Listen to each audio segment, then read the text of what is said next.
Pagi hari ini saya bersyukur kalau pagi hari ini saya kembali mendapatkan sebuah ruang dan kesempatan untuk saya boleh berbagi di tengah-tengah kehidupan Bapak Ibu Saudara semua. Baik yang secara online, juga baik yang secara hari ini onsite. Oke, selamat datang buat yang baru pertama kali beribadah bersama-sama dengan kita. Atau yang sudah lama dan baru kembali hari ini, kembali bersama-sama ada di tempat kita, bersama-sama kita melakukan ibadah secara hybrid. Selamat datang.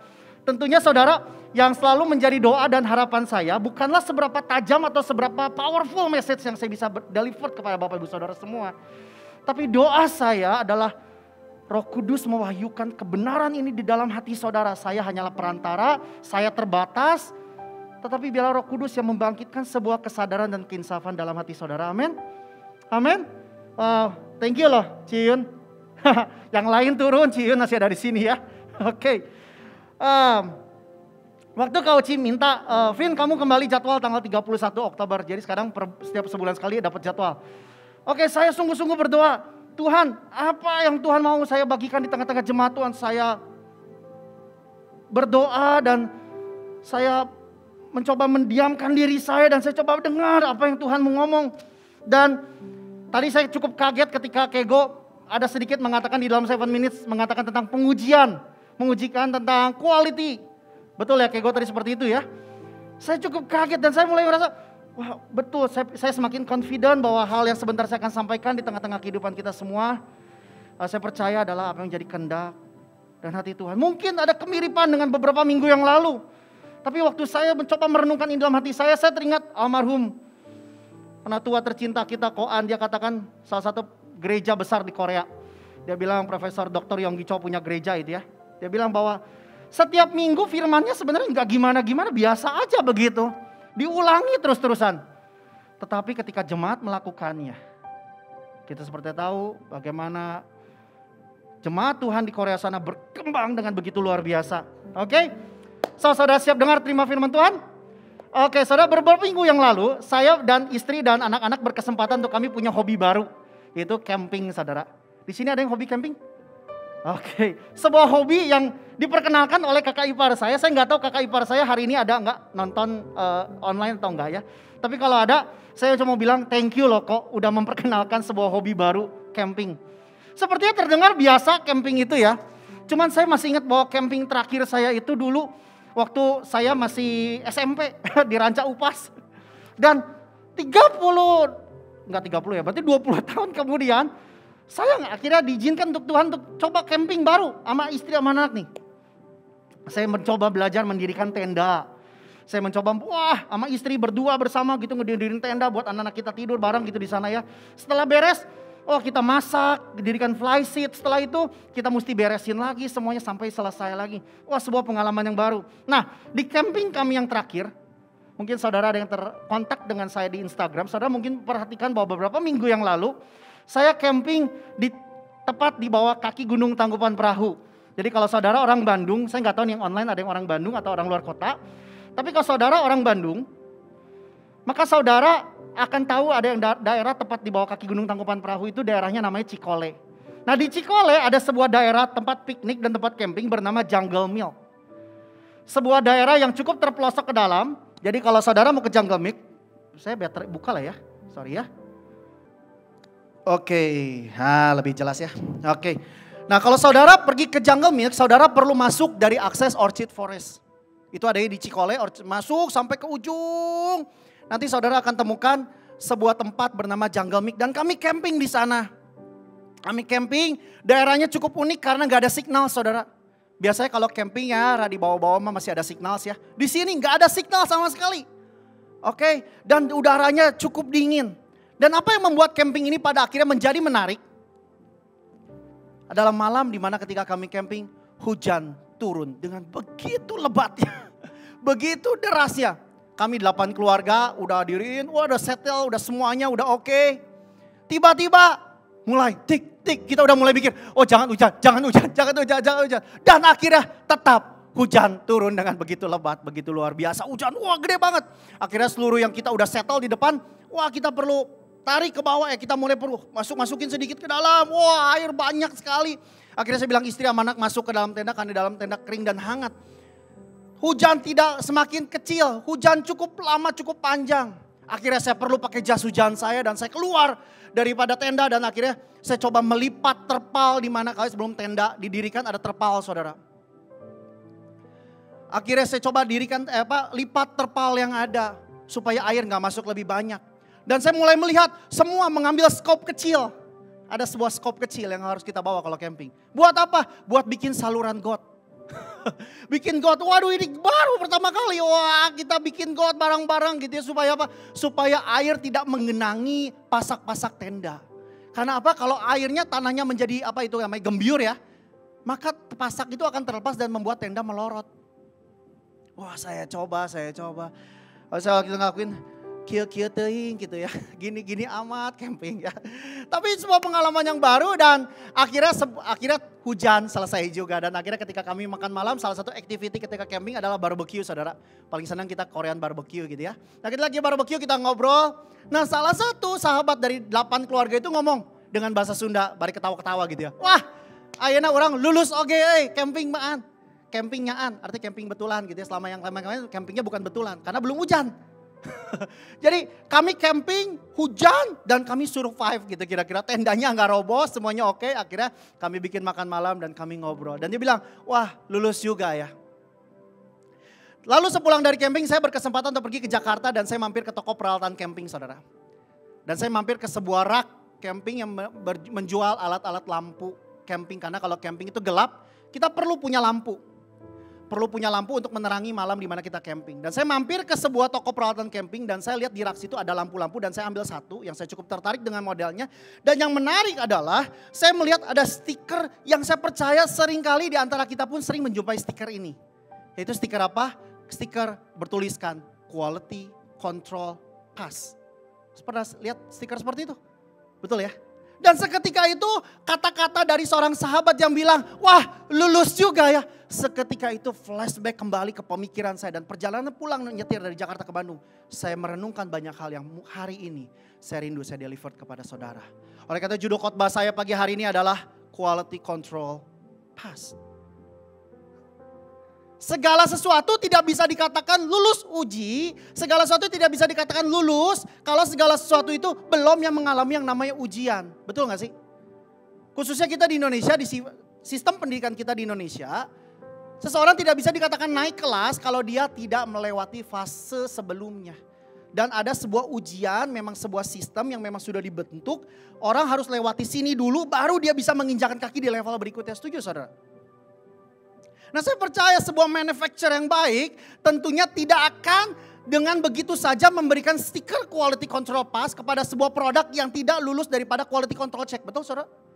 Kalau sebuah perusahaan tetap mengeluarkan produk ini dikeluarkan dan udahlah gak apa-apa dilolosin aja kasih stiker quality control check tanpa dicek kualitas fungsi dan endurance dan durability-nya maka ada kemungkinan apa saudara? Ada kemungkinan maka barang itu ketika di launch di market, ketika di launch di masyarakat atau di consumer, ada kemungkinan barang itu mungkin tidak berfungsi dengan baik. Betul?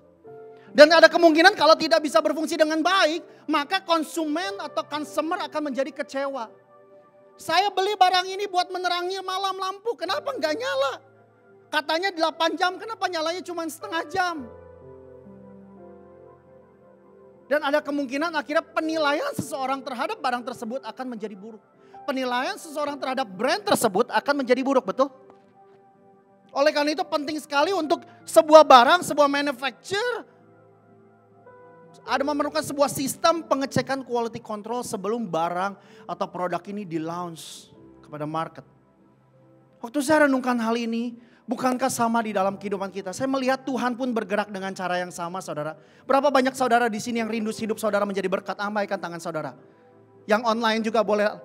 Kalau ditanya, Yun apa tujuan hidupmu? Tujuan hidupku menjadi berkat, betul? Tujuan hidupku menjadi berkat dan hal sebagainya. Saya mau kasih tahu begini saudara. Untuk bisa menjadi manfaat, sama seperti produk menjadi manfaat bagi seseorang yang belinya. Maka seorang barang yang baik perlu melewati yang namanya quality control check. Betul? Waktu saya renungkan hal ini dalam perjalanan pulang dari Jakarta ke Bandung, Tuhan bicara banyak. Bukankah di dalam banyak tokoh-tokoh Alkitab, Mereka mengalami yang namanya quality control check. Tapi sebelum itu saya mau ngajak setiap kita, mari kita lihat. Mari saya mau ajak setiap kita, mari kita lihat pengertian dari kata quality control. Quality control adalah proses pengecekan dan pengujian yang dilakukan untuk mengukur serta memastikan kualitas produk telah sesuai dengan standar yang ditetapkan. Waktu saya lihat ini, waktu saya baca ini, bukankah Kristus pun menaruh sebuah standar dalam kehidupan kita? Betul? Nah, untuk memastikan ada kualitas Kristus yang dalam hidup kita, mau tidak mau, suka tidak suka, kita perlu lewati sebuah proses di dalamnya. Bagaimana sebuah produk pada akhirnya bisa dikatakan lulus uji?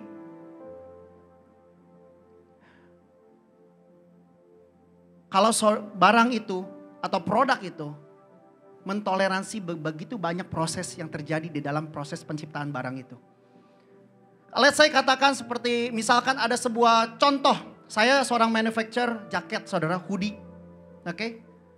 Biasa salah satu QC yang kami lakukan kalau meriksain hoodie itu mungkin Oden tahu yaitu meriksain slating. Resleting gitu ya. Betul baca resleting gitu ya. Biasanya staff kami suka kalau udah jadi jaketnya udah oke semuanya biasa resleting kami suka diperiksa, di zrok gitu kan. Karena kita nggak pernah tahu apakah konsumen yang membelinya itu kalau sleting pelan-pelan? Kan nggak tahu ya. Kita coba kencang dengan ekstrim. Dan kadang-kadang ditemui ada jaket-jaket yang coplok sletingnya saudara. Oh ternyata ada bagian kami yang nggak memasang bagian penjepit daripada sletingnya ini. Atau tidak teliti dalam memeriksa bagian sletingnya. Akhirnya di skip.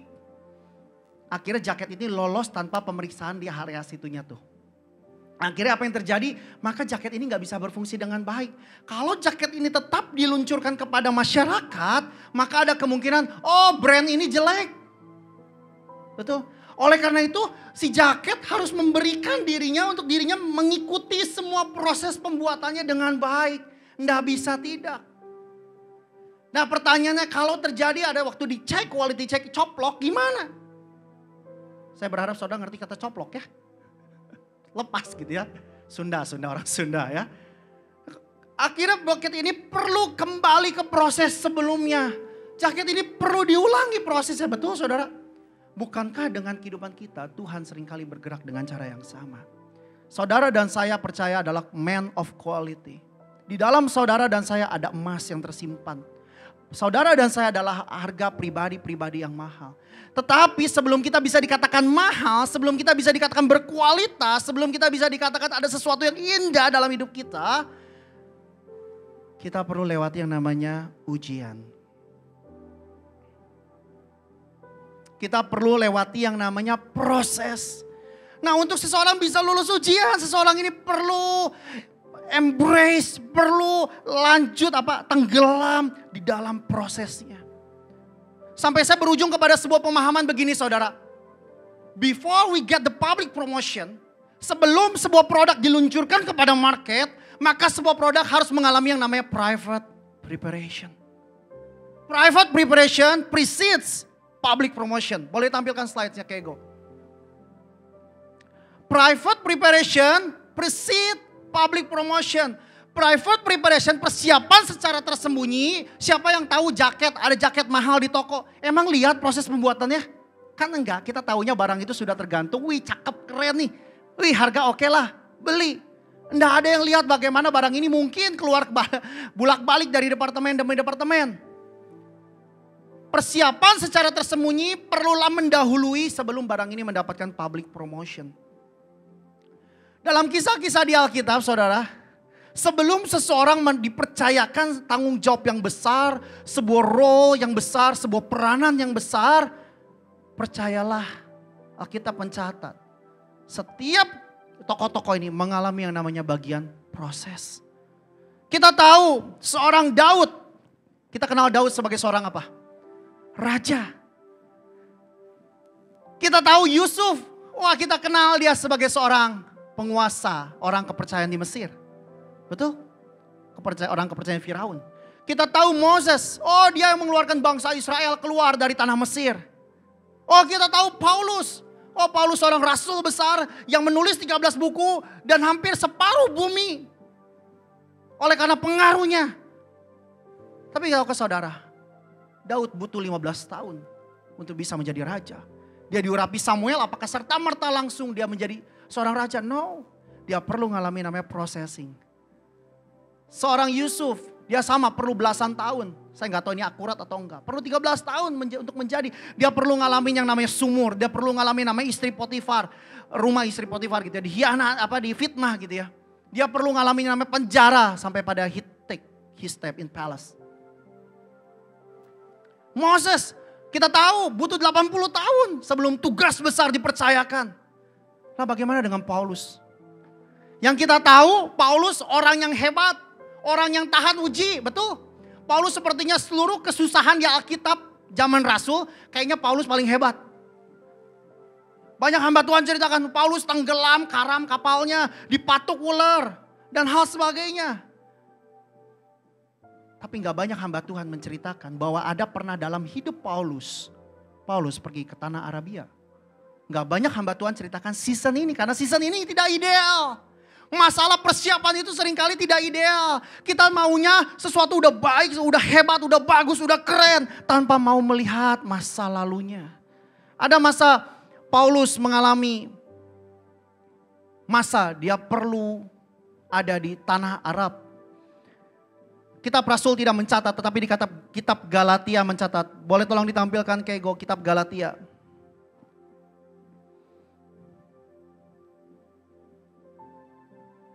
Sebab aku menegaskan kepadamu, saudara-saudaraku. Jadi begini, ketika Saulus bertobat, dulu namanya Saulus.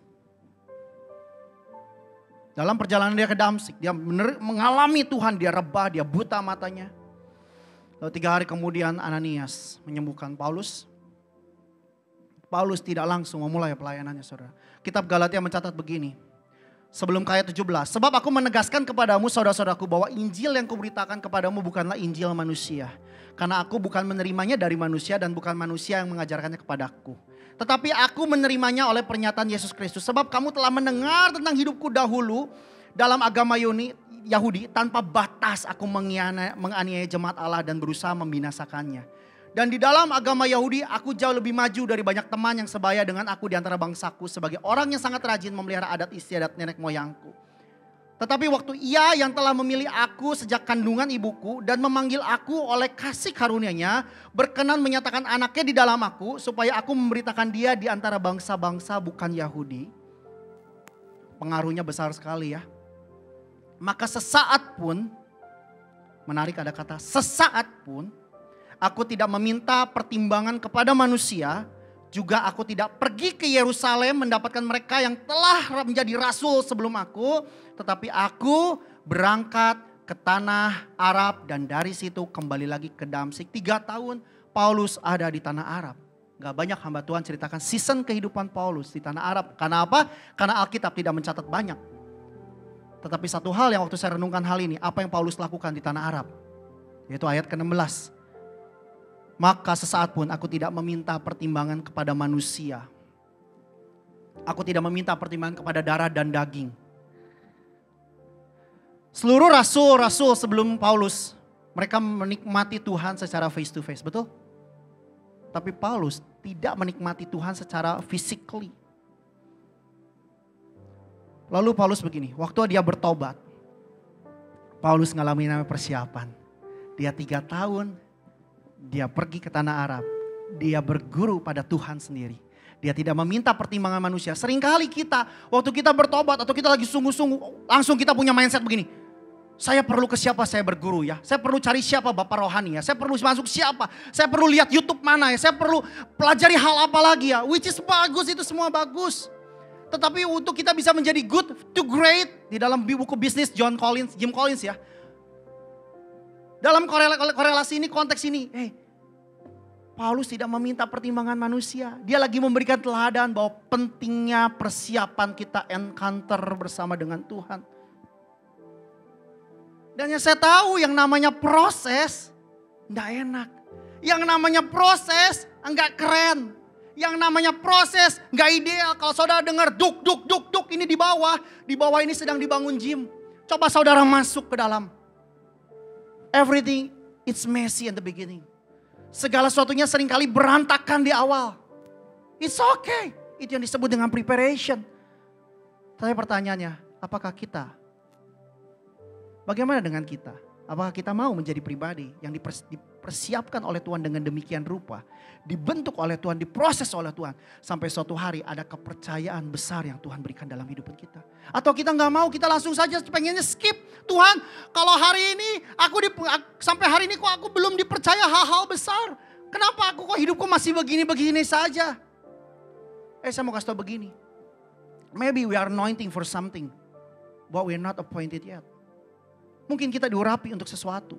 Mungkin saudara diurapi untuk bicara. Mungkin saudara diurapi untuk pelayanan A dan B. Tapi kenapa sepertinya kok sesuatu yang besar itu belum disodorkan terjadi dalam kehidupan saudara? Sometimes Tuhan perlu menarik kita sebentar. Tuhan perlu proses kita sebentar. Hey, wait a second. Di awal-awal Paulus berkhotbah, waktu awal bertobat sebelum dia ke Arab ya. Orang mempertanyakan siapa ini? Ini siapa berani-beraninya khotbah? Bukankah dia dulu yang begini. And sometimes God has to pull back Paul. Tuhan mesti menarik dulu sebentar sejenak. Sebentar, aku perlu persiapkan dirimu. Aku perlu proses dirimu. Masih banyak hal-hal yang kalau ini tidak dibereskan dalam hidupmu, ini akan menjadi batu sandungan bagimu. Kalau hal-hal ini tidak dibereskan dalam hidupmu, kelak kau akan pecah menghadapi situasi dan tantangan yang ada. Nah pertanyaannya saudara, bagaimana, dan ini menjadi inti daripada khotbah saya adalah bagaimana Tuhan memproses kita, bagaimana cara ideal Tuhan memproses kehidupan kita. Sayangnya, salah satu cara Tuhan memproses kehidupan kita adalah dengan lewat kesengsaraan. Mari kita buka Roma 5 ayat yang ketiga dan keempat.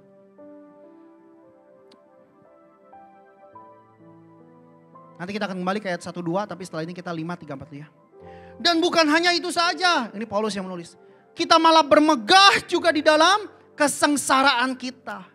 Karena kita tahu bahwa kesengsaraan itu menimbulkan ketekunan. Dan menimbulkan tahan uji, dan tahan uji menimbulkan pengharapan, dan pengharapan tidak mengecewakan. Karena kasih Allah telah dicurahkan di dalam hati kita oleh Roh Kudus yang telah dikaruniakan kepada kita. Saudara, kata kesengsaraan di ayat ini mengandung arti, mengandung dari bahasa aslinya memakai kata telipsis.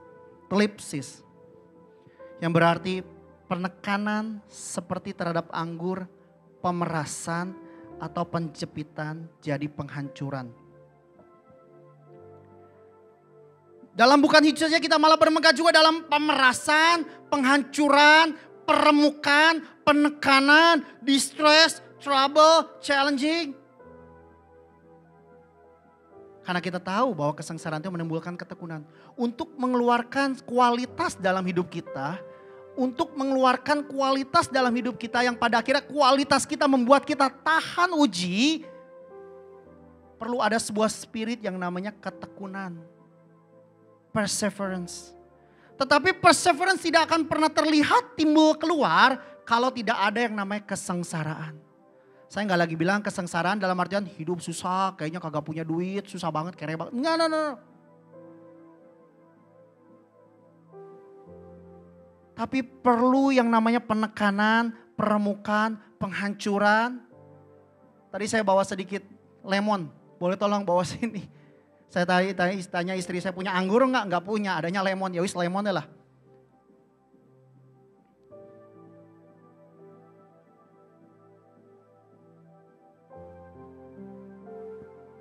Tadinya bawa gelas beling tapi takut pecah. Jadi bawanya gelas plastik ya, tumbler. Sebentar. Saudara, pertanyaan saya simpel. Bagaimana lemon ini bisa dinikmati? Untung bawanya lemon ya. Kalau bawanya anggur ya makan aja gitu ya. Tapi ada yang makan lemon langsung gelepek gitu. Gak ada kan. Lemon, Yun pernah makan lemon langsung makan gitu? Hah? Gigit gitu coba.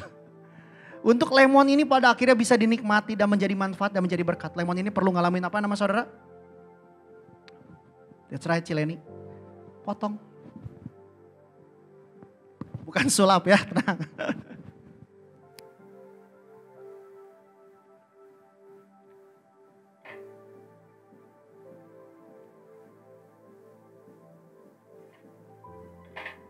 Lemon ini perlu dipotong. Sakit gak dipotong? Sometimes lemon perlu dikupas. Dan lemon perlu namanya apa? Peras. Sampai dia diperas, sampai habis. Sampai dia mengeluarkan seluruh sari terbaik dari lemon ini. Yang pada akhirnya sari ini bisa dinikmati oleh saya. Betul saudara? Kalau kita bilang hidup kita mau menjadi berkat, percayalah. Jangan skip atau jangan harap Tuhan lewatkan proses dalam hidup saudara.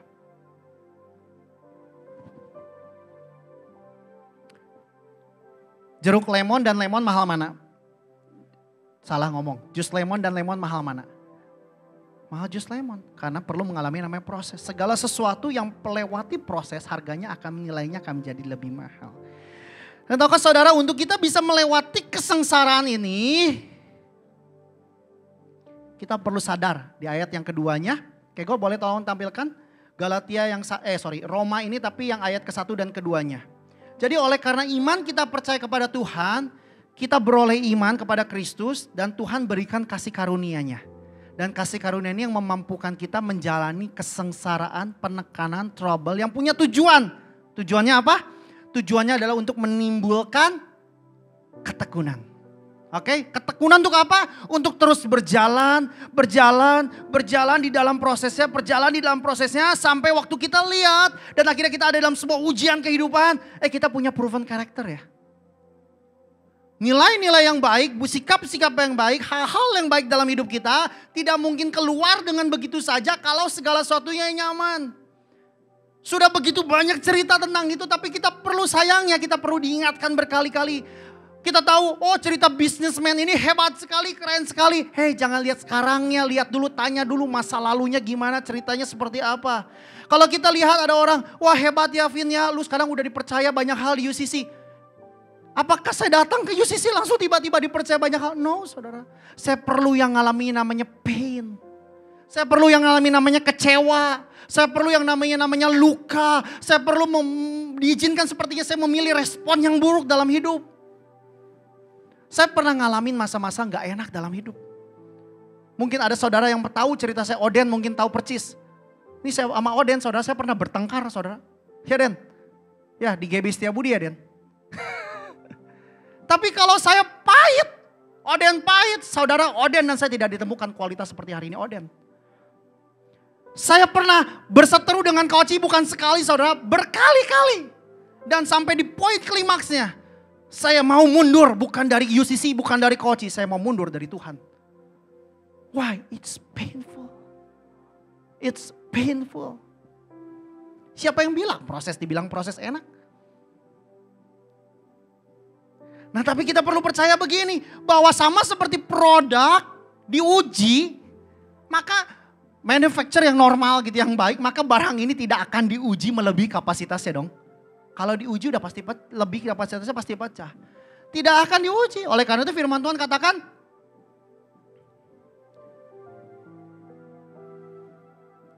pencobaan-pencobaan yang kamu alami ialah pencobaan-pencobaan biasa yang tidak melebihi kekuatan manusia. Sebab Allah setia dan karena Ia tidak akan membiarkan kamu dicobai melampaui kekuatanmu. Tapi ada kata dicobainya kan? Bisa gak di skip? No. Why? Because it's good. Karena sengsara itu baik. Karena Tuhan tahu begini. Hey, ada tanggung jawab besar. Hey, ada kebutuhan besar di luar sana yang perlu untuk kamu atau setiap kita mengeluarkan yang terbaik kualitasnya untuk kita bisa pada akhirnya menjawab kebutuhan tersebut. Perlu ada perseverance yang kuat untuk Yesus maju naik ke Golgota karena ada sebuah kebutuhan umat manusia yang diselamatkan. Kalau Yesus tidak punya perseverance yang baik, mungkin saudara dan saya hari ini ya mungkin beda cerita. Saya berkesempatan dengan Koci pergi ke Yerusalem ngelihat perjalanan bukit Golgota saudara. Panjang kayak apa, kiri kanan tembok gitu ya. Pikul salib, tekanan gak cuma tekanan secara physically, tapi tekanan secara mentally. Dibilangin, dibodoh-bodoh, dihina, diludahin. Dan saya mau kasih tau gini, Yesus tidak menanggung salib dan berjalan di Golgota dalam keadaan yang keadaan yang baik, no. Sebelumnya dia ngalamin cambukan, dia dulu dimasukin ke saya pernah lihat penjaranya gitu ya. Kita turun ke penjaranya di bawah situ. Dan katanya ini darah Kristus gitu ya, ada bekasnya gitu. Saya nggak bayangin. Kalau ini tidak ada yang namanya perseverance. Ini gimana bisa? Tapi diperlukan yang terbaik dari Kristus sampai nyawanya. Enggak cukup kontribusi Yesus, tapi perlu pengorbanan Yesus. Saya selalu suka dengan kisah sarapan. Nggak tahu saudara pernah dengar kisah sarapan atau enggak? Kalau saudara suka di hotel ada American breakfast, saudara ada bacon, ada telur ya. Tahukah untuk menjadi sebuah sarapan yang enak, telur, ayam hanya memberikan telurnya. Tapi untuk menjadi bacon panggang, babi perlu mengorbankan dirinya.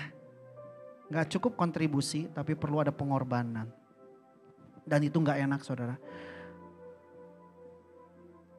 Dan ketekunan menimbulkan tahan uji. Dan tahan uji menimbulkan pengharapan. The pain has a purpose.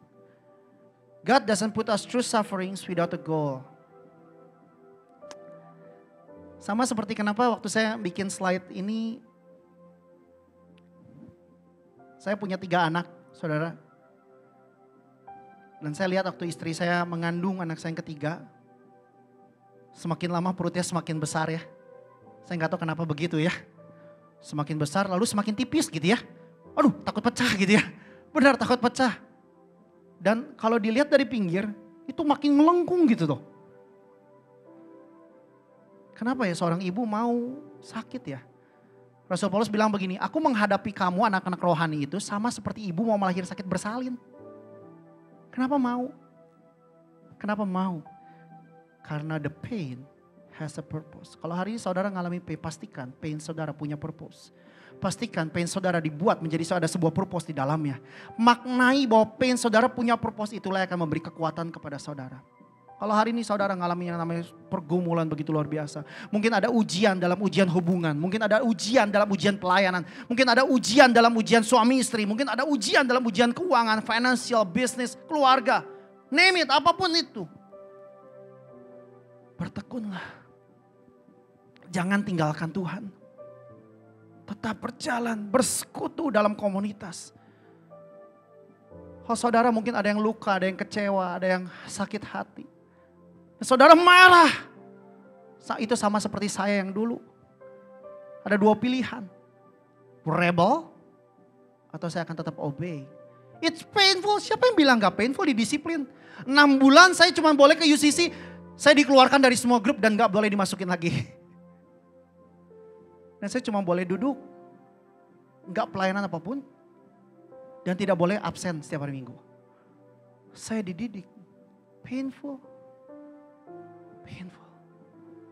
Tuhan, aku tahu yang aku alami ini pain. Tuhan sakit Tuhan. Tuhan engkau tidak tahu kecewa aku seperti dia, kenapa? Tuhan, kenapa ada orang jahat banget sama aku? Tuhan, kenapa sampai sekarang aku sepertinya belum dipercaya sesuatu yang besar? Tuhan, kenapa sepertinya aku belum dipercayakan teman hidup? Aku belum dipercayakan anak, aku belum dipercayakan bisnis yang besar, aku belum dipercayakan hal-hal baik. Kenapa Tuhan? Kalau kita mengerti kebenaran ini, maka kita akan tahu bahwa Tuhan sedang mempersiapkan ada sesuatu yang baik keluar dari hidup kita. Saya selalu suka dengan ilustrasi. Saya suka naik sepeda sama Koci. Hari Kamis kemarin naik sepeda sama Koci ya. Udah lama gak naik sepeda, aduh capek. Saya bilang gini Koci, selalu yang saya suka dari sepeda bukanlah tempat tujuannya, bukanlah udah nyampe atau tidak. Tetapi kita perlu sadar bahwa ada hal baik yang terjadi dalam hidup kita, bukan masalah sampai atau tidaknya. Tetapi kalau kita sampai kepada tujuan yang tinggi, sampai ke tempat yang sulit, percayalah ada hal yang berubah dalam hidup kita. Otot-otot kita, nafas kita, endurance kita, durability kita. Betul? Yang terbaik itu bukanlah gini, bukanlah doa saudara dijawab Tuhan. Yang terbaik itu bukanlah saudara sampai ke tempat tujuannya. Kalau seseorang berdoa buat sesuatu dan belum dapat, saya mau kasih tahu yang terbaik bukanlah doa saudara dijawab Tuhan. Tapi yang terbaik apa yang Tuhan buat lewat penantian saudara. Saudara akan menjadi pribadi yang rendah hati. Saudara tahu rasanya menanti. Saudara tahu rasanya berempati kepada orang yang mengalami yang sama. Kalau kita ngebuat keputusan bodoh dan kita jatuh, kita fail. Tuhan lagi kikis arogansi kita. Tuhan lagi kikis kebisaannya kita, jagonya kita. Oh semua kurang lah. Tuhan bisa izinkan kita ngambil keputusan bodoh dalam hidup dan kita jatuh ke bawah. Untuk mengeluarkan apa? Pengandalan kepada Tuhan. Kerendah hatian. One day, waktu kita berjumpa dengan orang yang sedang mengalami kita. Sesuatu yang sama dalam hidup. Do not ever attack the individuals. Jangan pernah attack orangnya saudara. Kurang kesini ya. Ini lari-lari sana lari sini. Tapi selalu attack prosesnya. Kalau orang ini skip prosesnya, attack prosesnya bukan orangnya. Orangnya berharga kok.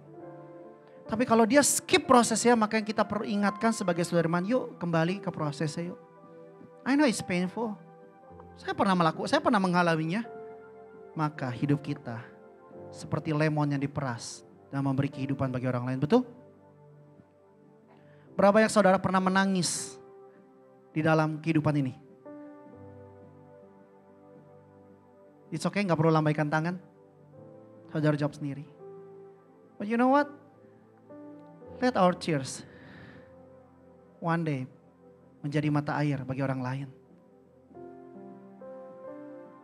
Cerita kita, kegagalan kita, kebodohan kita mungkin jadi kehidupan bagi orang lain.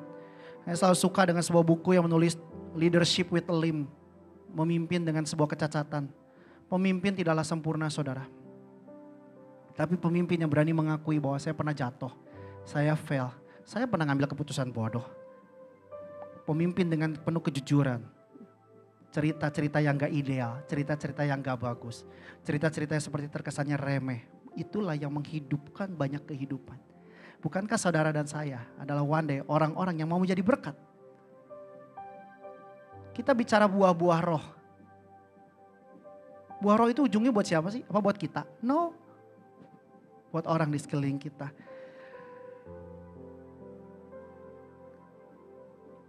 Mari kita buka Yakobus 1 ayat yang kedua sampai keempat. Saya selalu suka dan saya akan tutup dengan ayat ini. Sama tadi di Roma dikatakan bahwa kesengsaraan akan menimbulkan ketekunan. Yakobus pun mengatakan hal yang sama. Consider it a pure joy, my brothers and sisters, whenever you face trial of many kinds. Saudara, setiap saudara diproses dengan cara yang berbeda. Betul? Ada ranting, ada sesuatu yang perlu dipotong, digunting, dibuang. Beda-beda. Vin, lu gak ngerti rasanya pernah susah kayak gua. Vin, lu gak ngerti rasanya kalau gua dilukai demikian rupa. Vin, lu rasanya dan rasanya. Yes, saya akan jawab mungkin saya nggak ngerti. Tapi satu hal yang saya tahu bahwa setiap kita diproses dengan caranya masing-masing. Dan itu bertujuan. Because what? Because you know that the testing of your faith produce apa saudara? Perseverance. Dan yang keren, let perseverance finish its works. Dan biarkanlah ketekunan yang membereskan semuanya, menyelesaikan semuanya. So that you may be mature and complete. So supaya kamu bisa dewasa dan utuh. So supaya kamu bisa menjadi Christ likeness. Saudara, kita ngomong bahwa tujuan kekristenan adalah untuk menjadi serupa seperti Kristus. Tapi kita tahu, kita seringkali mata kita melihat goalsnya, seringkali kita melihat aimnya, mimpinya, cita-citanya. Tanpa kita mau menghargai atau menghormati proses di belakangnya. Saudara, untuk kita bisa mencapai tujuannya, perlu menghormati dan menghargai proses di belakangnya. Saya katakan dengan berani, tidak bisa tidak. Sekalipun ada kasih karunia. Padahal kasih karunia diberikan sama Tuhan. Untuk kita menghadapi kesengsaraan. Kasih karunia diberikan kepada Tuhan oleh kita. Untuk kita bisa dimampukan menjadi serupa seperti Kristus. Kalau hari ini kita mendapatkan anugerah banyak hal dalam hidup. Apakah itu banyak hal. Apakah itu berkat materi. Banyak hal. Hei, saya mau kasih tahu begini. Semua yang dipercayakan dalam tanganmu. tujuan untuk membawamu menjadi serupa seperti Kristus. All things bisa baik, bisa good. Baik masa lalu yang buruk, baik masa lalu yang mengerikan, baik masa lalu yang kelam, baik masa lalu yang hitam, baik pencapaian, baik kejatuhan. Semua dibuat oleh Tuhan. Untuk pada akhirnya saudara ada bisa serupa seperti Kristus. Bukankah saudara waktu kita meninggal nanti? Judul khotbah saya yang Life is Preparation.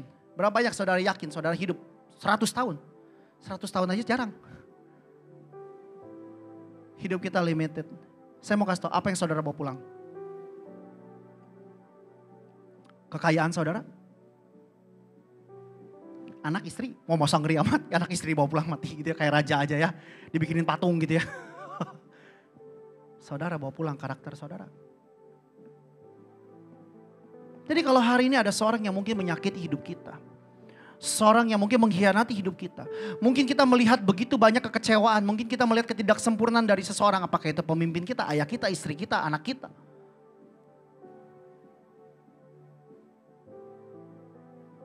Saya punya anak Vincent yang pertama. Kalau saya mau protes sama Tuhan, saya protes sama Tuhan. Tuhan, kenapa kaki anak saya flat foot cukup severe? Jadi kalau dilihat kakinya kurang bagus, kurang elok ya.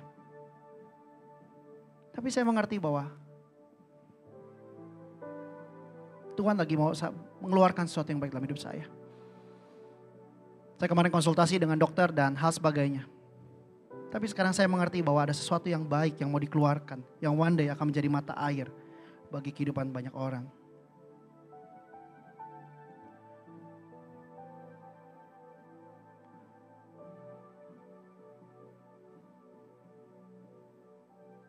Saya akan tutup dengan ayat ini. Saudara, kalau saudara hari ini ngalamin remuk hati, patah hati.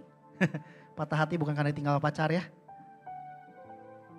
Tapi saya nggak tahu saudara adakah yang saudara mengalami sedang remuk hati. Saya mau kasih tahu gini, Tuhan itu dekat dengan orang-orang yang patah hati kok. Yang remuk gitu, yang hancur.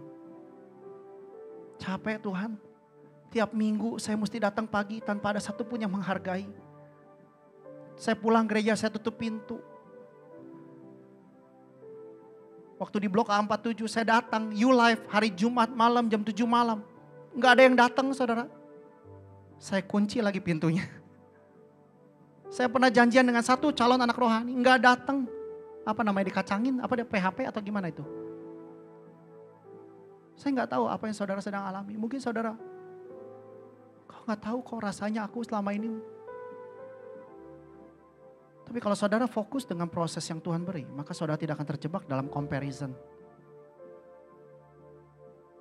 Orang lain punya proses sendiri, saudara punya proses sendiri. Tapi satu hal yang tahu ada kesamaan dua-duanya ini untuk mengeluarkan yang terbaik dalam hidup saudara. Amen. Saya nggak panjang. Sebuah khotbah yang singkat, sebuah khotbah yang sederhana. Saya pikir sesuatu yang mungkin kita sudah tahu. Tapi masalahnya dalam hidup kita perlu diingatkan berulang-ulang. Kalau kita hari ini ada dalam proses yang gak gampang.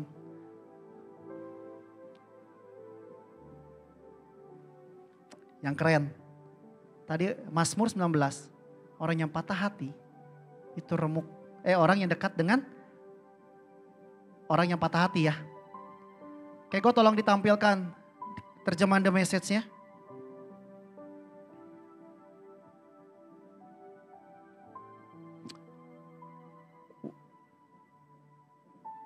Kalau belum, it's okay, nanti Koko bacain. If your heart is broken, you will find God right there. If you're kicked in the gut, He help you catch your breath. Ayat 19. Disciples so often get into trouble. Still, God is there every time. Saudara, almarhum Kohan pernah berkhotbah. Iya betul itu. Kalau prosesnya mahal, maka apa yang akan menjadi pembedanya? Kalau prosesnya mahal, maka apa yang akan menjadi pembedanya? Niko nih biasanya tahu.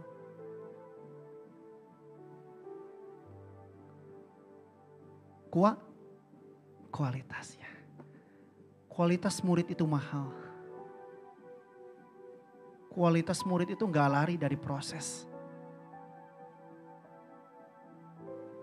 Masuk datang ke komunitas akan ada gesekan.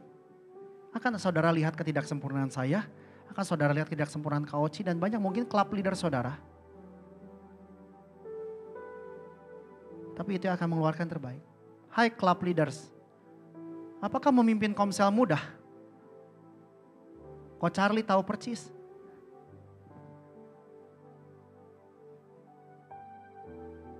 Hei Ciyun, apakah mengatur jadwal mudah? Anda. Hai Ciliani, tim kreatif. Apakah mengatur, menciptakan ketika sepertinya, ayo kita bergerak. Gak ada yang bergerak, emang mudah.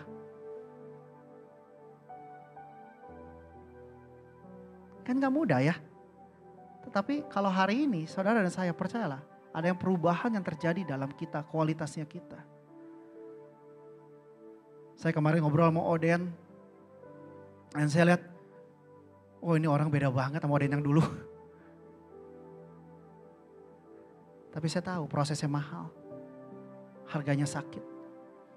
Oke, yuk kita mau teduh sejenak di hadapan Tuhan. Saya selesai, saya gak panjangkan. Abigail Adams pernah menulis bahwa great necessity is call out the great virtues. Abigail Adams ini adalah seorang istri Presiden Amerika Serikat yang kedua, istri dari John Adams. Dan dia punya anak namanya John Quincy Adams. Mungkin bagi saudara yang mengikuti klub KBP membaca buku Sacred Parenting. Ada kalanya dalam hidup kebutuhan yang besar untuk kita bisa menjawab kebutuhan yang besar menjadi berkat, menjadi manfaat. Itu call out great virtues. Sesuatu yang baik, yang keluar, yang tersimpan sempurna di dalam kehidupan kita. Karena satu hal yang saya percaya yang terbaik telah Tuhan simpan di dalam kehidupan kita untuk dikeluarkan. Tetapi problem is untuk bisa dikeluarkan, jalannya tidak akan mudah. Caranya tidak akan enak. Bagaimana seseorang bisa dari seorang yang tinggi hati menjadi seorang yang rendah hati. Kalau dia tidak mengalami yang namanya penindasan. Mengalami namanya dikritik. Mengalami namanya kejatuhan. Bagaimana seseorang bisa berubah menjadi seorang yang generous. Kalau dia tidak pernah mengalami namanya kekurangan.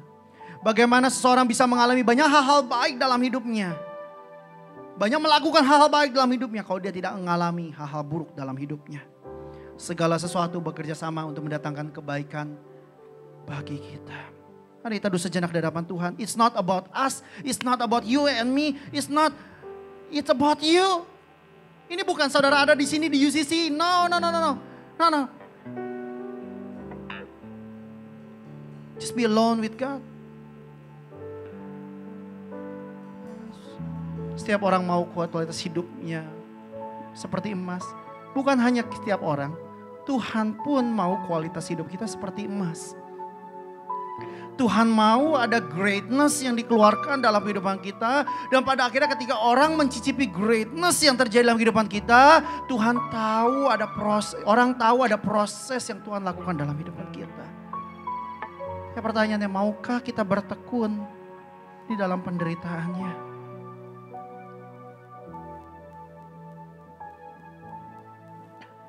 Maukah kita belajar mengelola semua pressure yang sudah dalam hidup diberikan dalam hidup?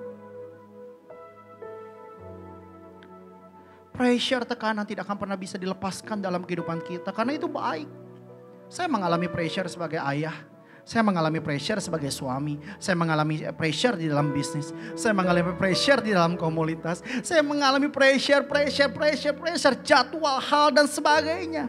Tapi saya mau kasih tahu gini saudara, jangan lari dari prosesnya.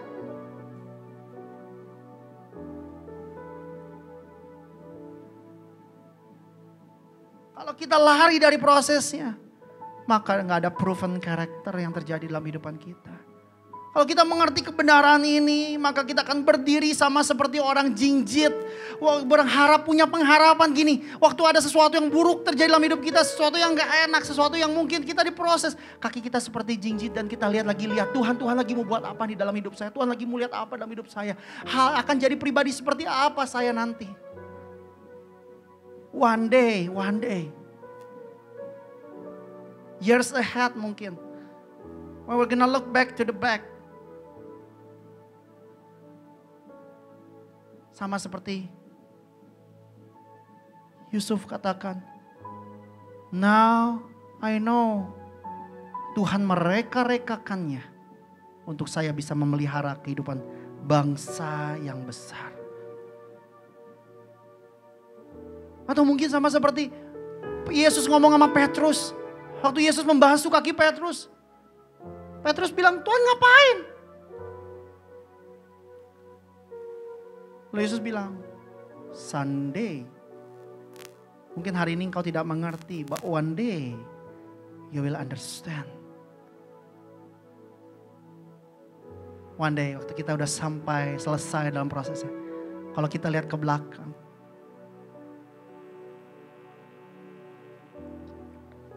Kata-kata terakhir dari Koan kepada pribadi saya. Di ujung akhir hidupnya Koan. Saya gak bicara, dia hanya ketik WA. Dia cuma bilang gini. Tuhan hebat ya Vin. Wow. One day kita akan sama. One day di akhir hidup kita. One day di ujung pendakian kita. One day di ujung hal-hal yang kita lewat. Kita sama bilang. Wow. Tuhan hebat ya. Makasih Tuhan buat kebenaran firman. Tuhan, hamba-Mu terbatas. Hamba-Mu bodoh. Dan Roh-Mu tak terbatas. Roh-Mu yang membukakan rahasia-rahasia itu dalam hati kami. Biarlah ketika kami nanti di akhir hidup kami. Meninggal nanti Tuhan. Kami telah hidup secara full. Mengeluarkan semua potensi kehebatan Tuhan dalam hidup kami. Karakter-karakter Tuhan terpancar sepenuhnya dalam hidup kami. Dan one day ketika kami meninggal, kosong kami Tuhan. Kami boleh dengan sungguh gagah berani berkata sama seperti Paulus berkata. I have fight the good fight. Aku telah mengakhiri pertandingan dengan baik. Terima kasih Bapa, terima kasih. Terpujilah nama Tuhan. Hai di dalam dan demi nama Yesus Kristus. Semua orang-orang yang berkualitas sama-sama kita katakan. Amin. Oke.